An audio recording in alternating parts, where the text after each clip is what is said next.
भारी भ्रष्टाचार चल रहा है, भारी कमीशन का खोरी हो रही है, कोई काम नहीं होता। आज सरकारी प्रोजेक्ट बड़े बड़े जिससे सरकार को भी करोड़ों रुपए का नुकसान हो रहा है, जनता के धंधे बंद पड़े हैं, लोग रोजगारी के लिए घूम रहे हैं और टेक्निकल आधार पर ब्यूरोक्रेसी उन कामों को अटका रही है और भारी मात्रा में कमीशन और पैसा मांगती है और देते हैं तो करती है, नहीं तो वो लटके हुए पड़े। पिछले कांग्रेस सरकार की ऐसी कौन सी कल्याणकारी योजनाएं थी जिनको वर्तमान सरकार ने बंद कर दी? सामाजिक पेंशन योजना थी, उस सामाजिक पेंशन योजना में उन्होंने बंद तो नहीं किया, लेकिन आगे स्वीकृत करना न के बराबर कर। जो वंचित लोग हैं वो घूमते फिरते हैं। इसके अलावा इस सरकार ने आने के बाद में कई ऐसे परिवर्तन कर दिए जिसके कारण पिछली योजनाओं के नाम बदले। आज भी लोगों को बातें समझ में नहीं है। सर, राज्य में बेरोजगारी दर लगातार बढ़ रही है, क्या आपको लगता है कि सरकार सिर्फ आंकड़े दिखा रही है, जमीनी रोजगार नहीं दे पा रही है? सरकार एक तरफ इन्वेस्टमेंट करने की राजस्थान की बात करती है, एक तरफ इनके पूरे प्रोजेक्ट है, छोटी छोटी बातों को लेकर के रिंग रोल किया जा रहा है, लोग बर्बाद हो रहे हैं, लोग चक्कर काट रहे हैं, कार्यालयों के पैसे वगैरह फाइल अटकाती है। सरकार बताए कि सर्वे करके इनकी रिपेयर का मेंटेनेंस का काम मेरी विधानसभा जिले में कब तक कर देंगे। आज तक विभाग का सरकार का जवाब नहीं है, मेरा जवाब खुद का मांगा हुआ है। हमारी सरकार की योजनाओं का जो लाभ मिल रहा था, कोई गरीब व्यक्ति को पेंशन नहीं मिलती साहब, एक के साथ सच्चे महीने। नमस्कार दोस्तों, आप देख रहे हैं बतंगड़ न्यूज चैनल और मैं हूं सोनिया कौशिक। हमारे साथ जुड़ चुके हैं रतनगढ़ विधानसभा के कांग्रेस के विधायक पूसाराम जी गोदारा। पूसाराम जी, हमारे न्यूज चैनल बतंगड़ में आपका बहुत बहुत स्वागत है। पूसाराम जी, आपने राजनीति में शुरुआत कब और कैसे करी और राजनीति में आने के पीछे का मकसद क्या था? मैं पॉलिटिक्स में 1984 में जी पहली बार यूथ कांग्रेस का जात का अध्यक्ष बना और वो लगातार मैं 1990 तक रहा। उसके बाद धीरे धीरे पब्लिक के बीच गए, वकालत शुरू की मैंने 1984 से। जी जनता कांटेक्ट में आए, नीचे लेवल पर जनता से जुड़े। तो 1988 में मैं ग्राम पंचायत बाक्सरा थुना पंचायत समिति सुजानगढ़ का सरपंच बना। फिर मैं लगातार सरपंच एक बार रहा और 1995 में संवैधानिक संशोधन होने के बाद पंचायती राज में 1995 में पहली बार पंचायत समिति सुजानगढ़ का उप प्रधान बना और उसके तत्काल 3 साल बाद पंचायत समिति का मैं प्रधान बन गया। मेरा उद्देश्य ये था कि आम जन से जुड़कर गरीब की, दलित मजदूर की सेवा करें, राजनीति को एक सेवा का माध्यम बना के काम करें ताकि क्षेत्र के लोगों को लाभ मिले और विकास की जो अधूरी योजनाएं हैं, विकास से जो एरिया वंचित रहा है उसको विकसित करें, ये हमारे दिमाग में थी। इसके अलावा हम किसान वर्ग से होने के कारण किसानों की विषम परिस्थितियों को भी देखकर उनके लिए भी कई बार आंदोलन भी किए, उनके लिए संघर्ष भी किया। और उसके बाद 2000 में जब चुनाव हुए तब लोगों ने मेरी धर्मपत्नी श्रीमती नानी देवी गोदारा को प्रधान निर्वाचित किया। मैं उस टाइम में देहात ब्लॉक कांग्रेस कमेटी का अध्यक्ष था और जिले का महामंत्री था कांग्रेस पार्टी में। उसके बाद लगातार हमने विकास के काम किए ग्रामीण क्षेत्र को, क्योंकि पंचायती राज पंचायत समितियां ग्रामीण क्षेत्र से जुड़ी हुई होती है, तो हमने हर प्रकार के विकास के काम किए। सर, आपके कार्यकाल में अब तक क्षेत्र में कौन कौन से विकास कार्य करवाए? ऐसा है, मैंने मेरे विधायक काल मेरा 1.5 साल का हुआ है। उसमें मैंने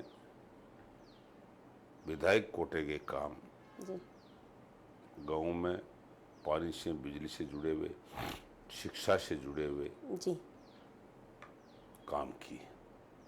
इसके अलावा मैंने मेरे क्षेत्र में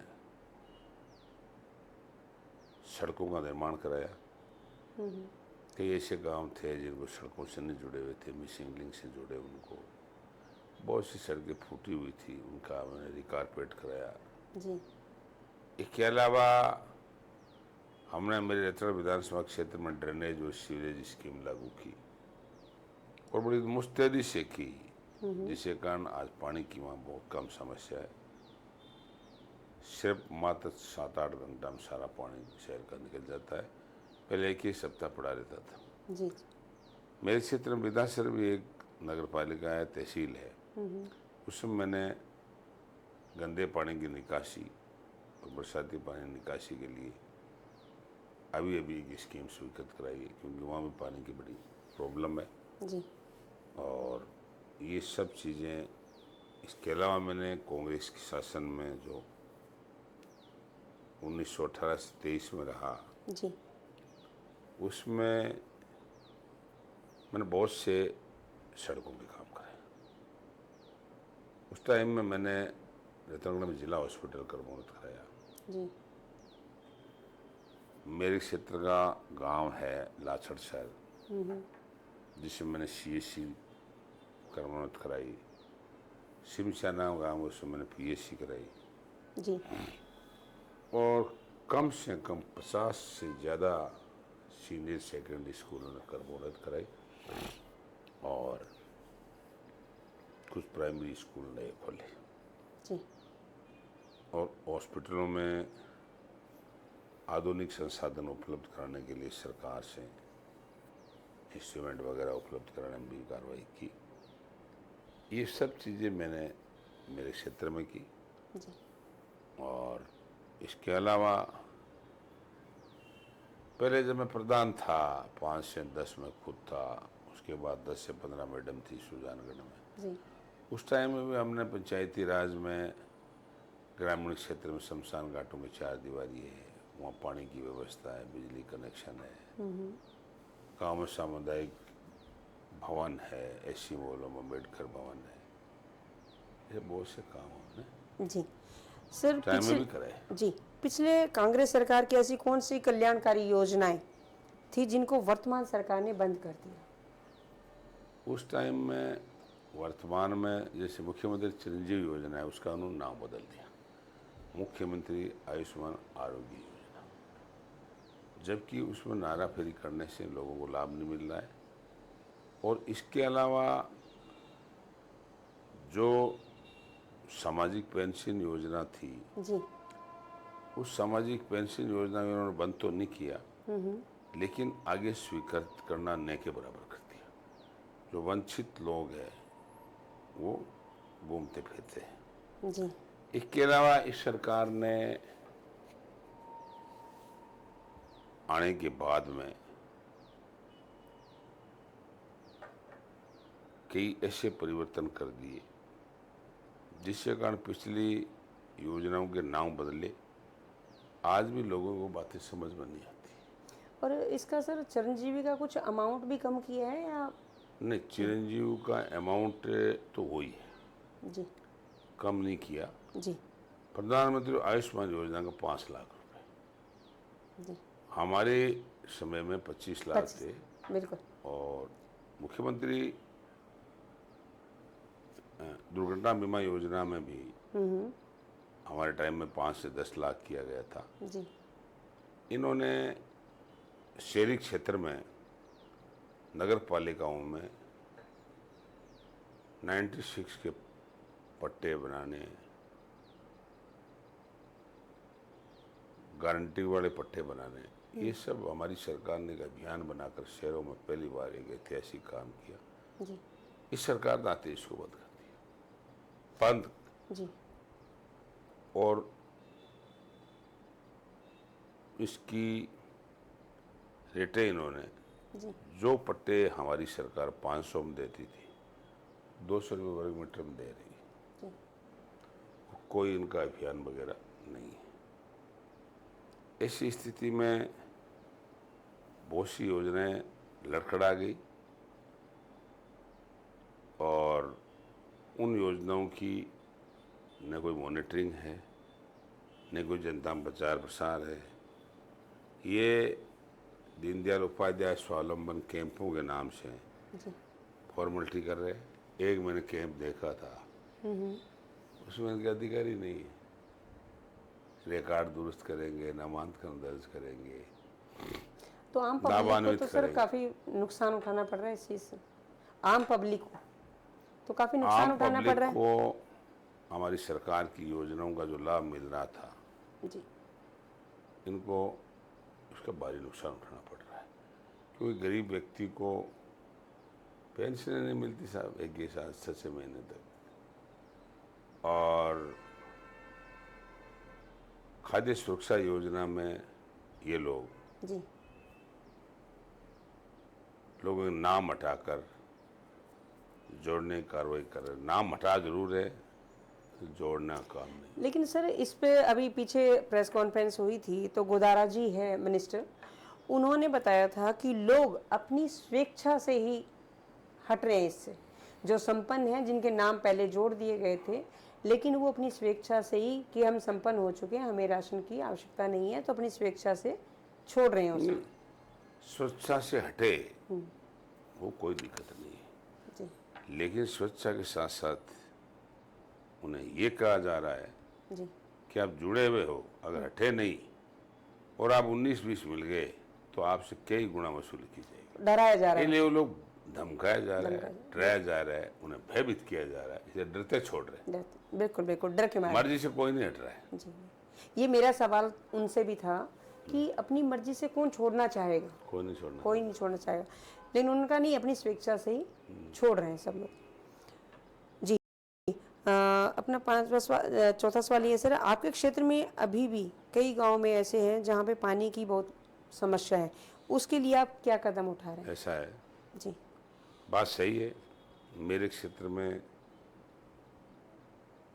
जर्मन योजना लागू है जी। और उसमें हालत उसकी ठीक नहीं है।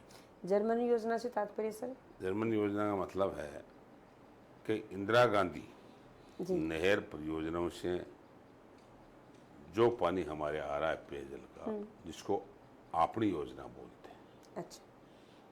ये आपनी योजना, जी। उसके लिए जो पहले से लागू है। जब मैं प्रधान था, भवनलाल मास्टर मंत्री हुआ करता था, उस टाइम में माननीय मुख्यमंत्री जी, जो पूर्व मंत्री है, पूर्व मुख्यमंत्री है अशोक जी गहलोत, जी सर। उन्होंने 1000 करोड़ रुपये स्वीकृत किए थे, योजना लागू की थी जी। सुजानगढ़ और रतनगढ़ के लिए। तो उससे को सही सक्सेस नहीं हो पाई। वो शुरू हो गई, लेकिन उसके बाद बजट नहीं मिला। हमने प्रयास किया।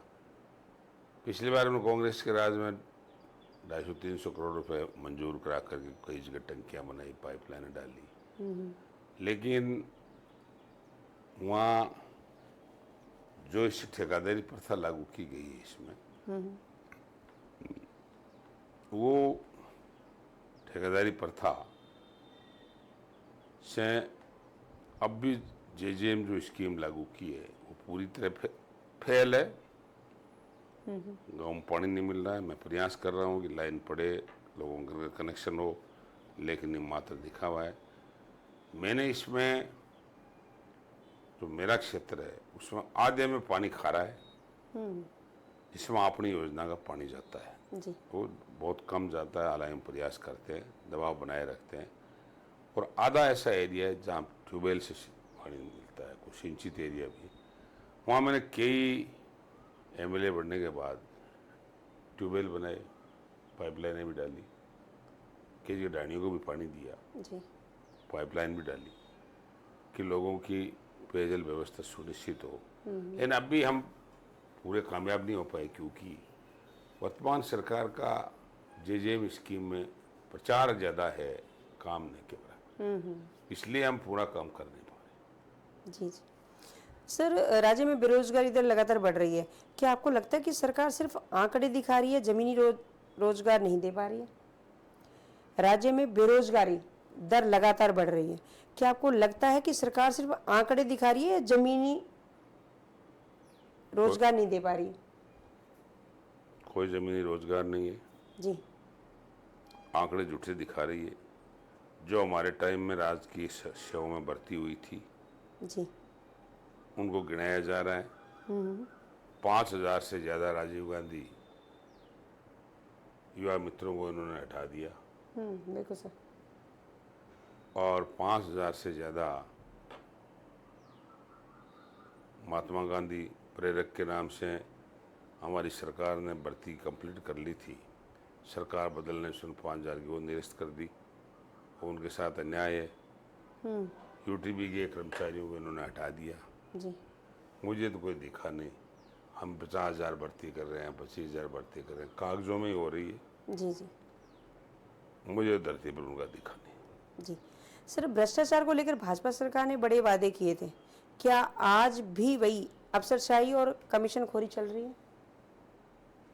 भारी भ्रष्टाचार चल रहा है, भारी कमीशन का खोरी हो रही है, कोई काम नहीं होता।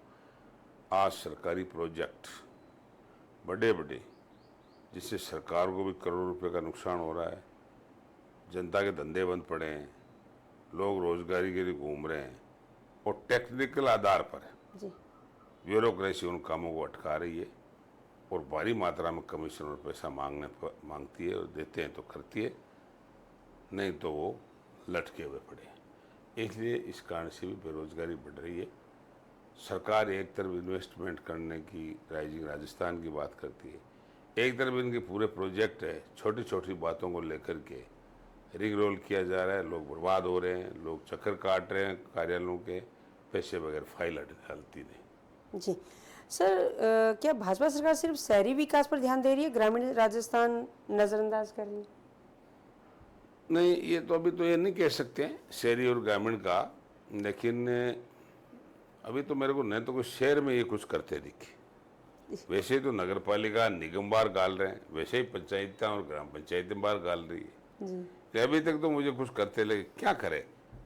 निगम नगर पालिकाएं डिजोल पड़ी है, प्रशासन लगे हुए हैं, गांव ग्राम पंचायतों में प्रशासक लगा दिए, वर्तमान सरपंचों को दिलायक दिया नहीं, जी एक किस्त इनको दी नहीं, इसलिए पेट तो भरता नहीं प्रशासक लगाने से। जी इसलिए ये संविधान के विपरीत काम हो रहा है, विकास पूर्णतः अवरुद्ध है। सर, विकास के नाम पे कह रहे हैं, बड़े बड़े दावे हो रहे हैं, बहुत सारे काम अब तक 1.5 साल में बहुत कर दिए। नहीं, हाँ, ये बात सही है कि कह रहे हैं कि हमने वहाँ फाउंडेशन कर दिया, वहाँ उद्घाटन तो कर दिया, तो वो तो हमारे सरकार के जो काम थे माननीय अशोक गहलोत जी के टाइम के वो थे, उनका उद्घाटन तो हो रहा है, कोई दिक्कत नहीं। बाकी तो मुझे इन्होंने फाउंडेशन किया तो फाउंडेशन ही पड़े।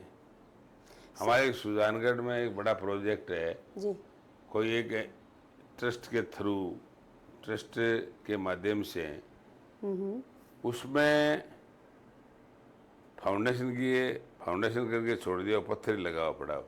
अच्छा, हमने 6 महीने में कुछ देखा ही नहीं। तो 200 करोड़ रुपए की हॉस्पिटल का बड़ा प्रोजेक्ट है जी, उसको गति नहीं दे पाए, शुरू ही नहीं कर पाए। मेरे एरिया में मैंने कांग्रेस शासन में जिला हॉस्पिटल घोषणा करके उसके लिए 50 करोड़ रुपए मंजूर किए थे।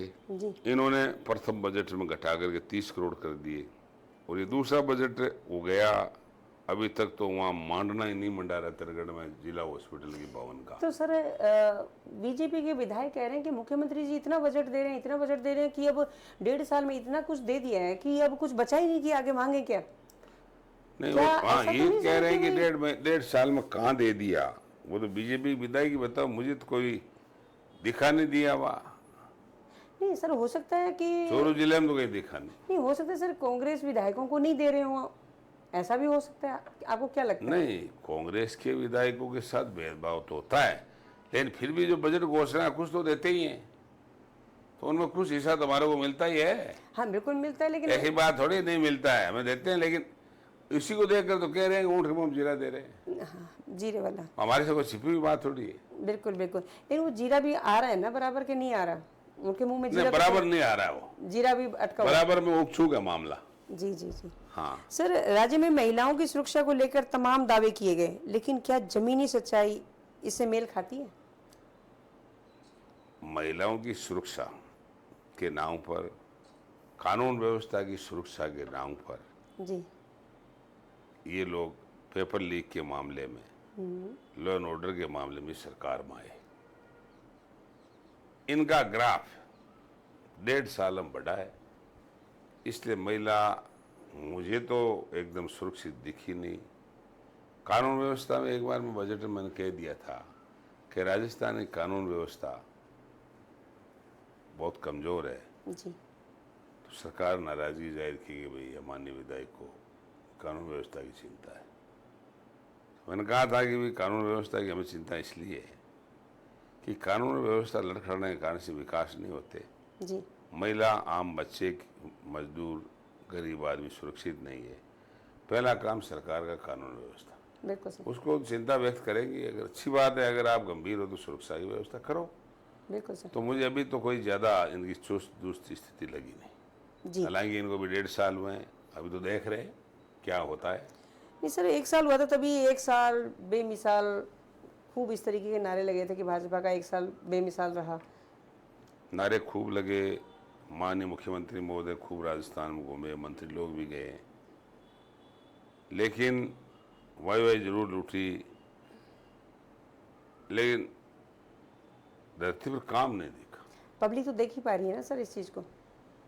पब्लिक सब जानती है जी। और पब्लिक को सब पता है। जी। पब्लिक इसकी विवेचना कर रही है। हम पब्लिक के बीच में ही रहते हैं बिल्कुल सर। और पब्लिक से बात होती ही रहती है। जी सर, कोई ऐसा मुद्दा बताइए जहां आपको सरकार से अपेक्षित सहयोग नहीं मिला। नहीं, हमारे को ऐसी अभी जरूरत भी नहीं पड़ी। जी। और जरूरत पड़ने पर कि अपेक्षित मुद्दा, क्या अपेक्षित मुद्दा बताए। कई ऐसे मेरे क्षेत्र में मामले हैं। एक कोई प्रोजेक्ट है मेरे 2, जी। एक कोई मेरे नगर पालिका की एक सड़क है। नगर पालिका छापर से देवानी होते हुए NH को जोड़ती है। जी।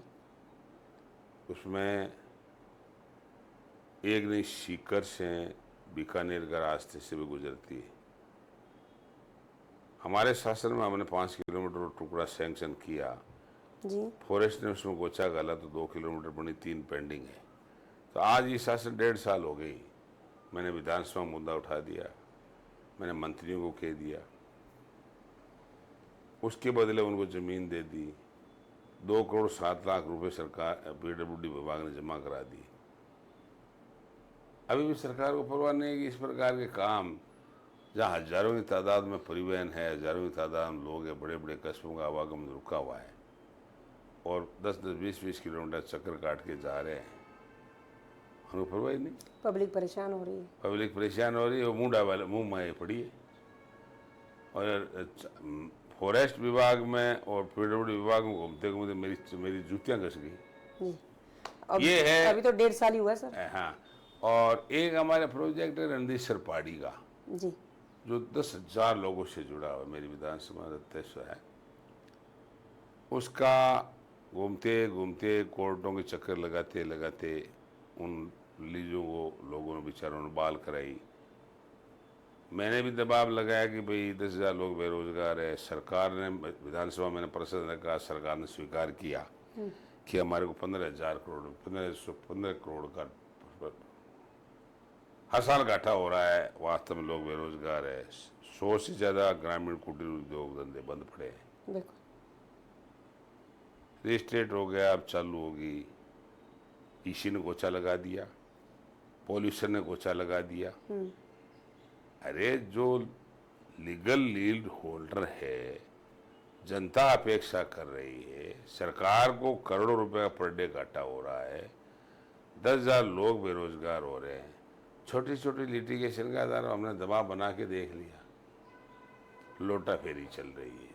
तो ये बताइए कि राइजिंग राजस्थान में ये कह रहे हैं कि हम बहुत मौका देंगे, जमीन देंगे, पानी देंगे। अरे तुम्हारे जो प्रोग्रेस चल रहे हैं वही लटके हुए पड़े, तुम्हारे अधिकारी नहीं मानते। क्या EC होती है, क्या TC होती है, क्या पोल्यूशन होता है। यार नहीं तो मैं बता दूं कि वहाँ जहाँ ये आवश्यकता है वहाँ पोल्यूशन छोड़ करके बिल्कुल एनवायरनमेंट शानदार है। जी वहाँ तो आप ये घोषे दे रहे हो, जहाँ भयंकर पोल्यूशन है वहाँ आप जफाजफ दे रहे हो। इसका मतलब क्या है? बिल्कुल वही वही। प्रश्न है। लेकिन सरकार के कहने के बावजूद भी विभाग के अधिकारियों ब्यूरोक्रेसी आई है, ब्यूरोक्रेसी जो चाहे मर्जी करे। जब सर एक विधायक, ऐसी प्रकार की चीजें बहुत बेकार, जूतियां फट गई। मैं तो वही कहना चाहती मैं, जब एक विधायक को इतने चक्कर खाने पड़ रहे हैं काम के लिए, तो आम पब्लिक का क्या हाल होगा सर? हालत क्या है, बेचारे बैठे हैं, परेशान है, समय अगर खिलाफ वोट डाल देंगे, हाँ बस उनकी हालत तो यही है सर। इनको सबक सिखा देंगे और क्या। बिल्कुल बिल्कुल सर। सर रतनगढ़ और चूरू क्षेत्र के लिए सरकार ने कोई बड़ी योजना अब तक घोषित क्यों नहीं करी? क्या यह इलाका सरकार की प्राथमिकता में ऐसा है कि रतनगढ़ चूरू जो है ये इलाका वर्तमान में यहाँ 6 में से 4 कांग्रेस के विधायक है, ओ, एक बीजेपी का, एक बीजेपी का, एक है बीएसपी का। जी तो सरकार थोड़ी नाखुश है। बिल्कुल। हम राजी करने की कोशिश करते हैं, नहीं सरकार नाखुश है। इस कारण से जमुना जी को पानी पिलाने की बातें कर रहे हैं, वो तो मुझे कहीं पीती दिखती नहीं। वो कब तक हो जाएगी सर, कुछ लग रहा है आपको? ERCP वाला जो है, नहीं मेरे जो मुझे तो होता लगा नहीं, उम्मीद नहीं? अभी तो कुछ भी नहीं है। DPR का ही पता नहीं है, मुझे तो कोई उम्मीद नहीं। और न कोई विशेष इन्होंने बड़ा कोई प्रोजेक्ट स्वीकृत किया। जी सर, आगे अगर कांग्रेस सरकार आती है तो आप मुख्यमंत्री का चेहरा किसको देखना चाहेंगे, गहलोत साहब या पायलट साहब? ऐसा है जी कि सभी हमारे नेता है, ये कांग्रेस की परिपाटी है जी कि चुनाव जीतने के बाद जो हमारे विधायक आम सहमति बनाते हैं या फिर हाईकमान को सलाह देते हैं, उसके बाद ही मुख्यमंत्री का चेहरा तय होता है। बिल्कुल। मुख्यमंत्री का नाम रख करके हम चुनाव, हमारी कांग्रेस पार्टी लड़ती नहीं, तो हाईकमान और आने वाले विधायकों पर निर्भर हो। सर एक आज बहुत बड़ी घटना हुई है, ऐसे स्कूलों, गवर्नमेंट स्कूलों की बिल्डिंगें झरझर कर रही है। आज एक स्कूल की बिल्डिंग गिरी और उसमें काफ़ी बच्चे घायल हुए, 4-5 बच्चों की मौत भी हो गई। तो इसमें आप किसको जिम्मेदार ठहराते हैं? ये झालावाड़ जिले में मनोर थाना क्षेत्र में एक बिल्डिंग गिरी है, ये सुरक्षित थी और इसमें 4-5 बच्चों की मौत हो गई, काफी घायल हो गए जी। ये सरकार के लिए बड़ी चुनौती है और बहुत गंभीर मामला है। अगर हम शिक्षा जगत में बच्चों को पढ़ने के लिए, बैठने के लिए सुरक्षित भवन नहीं उपलब्ध करा सकते, सरकार की सबसे बड़ी नाकामी है। सरकारी स्कूलों में वैसे ही बच्चे कम आते हैं, ऐसी स्थिति। सरकारी स्कूलों में वैसे प्राइवेट रूम से कड़ा मुकाबला है, ये लोग आते नहीं। हाँ बिल्कुल। और इस ऐसे हादसे होंगे तो कैसे बचेंगे? तो हमारी सरकारी स्कूलों में कौन आएगा? कितने करोड़ों रुपए खर्च होते हैं। मैंने विधानसभा में एक प्रश्न लगाया था पिछले सत्र में जी, बजट सत्र के दौरान कि जो जर्जर स्कूलें, जर्जर भवन है, जिनकी रिपेयर की आवश्यकता है, सरकार बताए कि सर्वे करके इनकी रिपेयर का, मेंटेनेंस का काम मेरी विधानसभा जिले में कब तक कर देंगे। आज तक विभाग का, सरकार का जवाब नहीं है। मेरा जवाब खुद का मांगा हुआ है जी। मेरा तारंकिक प्रश्न लगा हुआ है इस पॉइंट पर। ये तो कह रहा हूँ कि ये जवाब लगा, हम इतने जनप्रतिनिधि गंभीर है इस मामले में, सरकार असंवेदनशील हो रही है। आज 4-5 बच्चे मर गए, क्या बीत रही है उनके परिवार लोगों में। बिल्कुल। अब जब ये नई बिल्डिंगों की बातें करते हैं तो पहले भाई जो सिस्टम है उसको दुरुस्त तो करो, रिपेयर करो, उसका सर्वे लो। इसके लिए कोई नहीं करता है तो संबंधित जो भी अधिकारी है बिल्कुल सर, उनके खिलाफ कार्रवाई करो। जो समय पर रिपोर्ट नहीं देता है, समय पर जो सुरक्षा पर ध्यान नहीं देता है, तो सख्ताई से लिया जाए। बिल्कुल सर, बिल्कुल। बहुत बहुत धन्यवाद पूछाराम जी। आपके विचार, आपकी योजना और आपकी दिशा, ईमानदारी निश्चित ही रतनगढ़ को नई दिशा देने में सहायक साबित होगी। देखते रहिए बतंगड़ न्यूज चैनल और फिर मिलते हैं एक नई शख्सियत के साथ। तब तक के लिए जय भारत, जय राजस्थान।